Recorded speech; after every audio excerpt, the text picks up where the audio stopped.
കേൾക്കുന്ന അവസരത്തിൽ മർഹബൻ ബിൽ ഖായില അജ്ലാ മർഹബൻ ബിസ്സലാത്തി അഹ്ലാ എന്നാരെങ്കിലും ഒരുത്തന്നതാ പറയുകയാണെങ്കിൽ കതബല്ലാഹു ലഹു അൽഫി ഹസന, അവനിക്ക് അല്ലാഹു തആല 10 ലക്ഷം നന്മ രേഖപ്പെടുത്തുന്നതാണ്.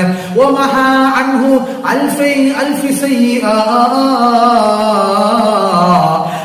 20 ലക്ഷം പാപങ്ങൾ അല്ലാഹു തആല മായ്ച്ചു കളയുന്നതാണ്. വറഫഅ ലഹു അൽഫി ദറജാ, 20 ലക്ഷം പദവികൾ അല്ലാഹു തആല അവനിക്ക് ഉയർത്തുകയാണ്. അതുകൊണ്ട് വലിയ ഭാരമൊന്നും ഇല്ലാത്ത അമലാണല്ലോ. ഇതിന്റെ പ്രതിഫലം ഞാൻ മനസ്സിലാക്കണം. എത്ര വലിയ പ്രതിഫലമാണ്! അങ്ങനെ എത്ര അമലുകളുണ്ട്. പ്രവർത്തിക്കാൻ എളുപ്പമാണ്, പക്ഷേ അതിന്റെ പ്രതിഫലം വല്ലാത്ത വലുതാണ്. ഇനി പ്രതിഫലം വലുതാണെങ്കിലും ഇനി പ്രതിഫലം ചെറുതാണെങ്കിലും ഒരു അമലിനെ നാം നിസ്സാരമായി കാണരുത്. ചിലപ്പോൾ നമ്മൾ സ്വർഗത്തിലേക്ക് എത്തിക്കുന്നത് ആ അമലായിരിക്കാം.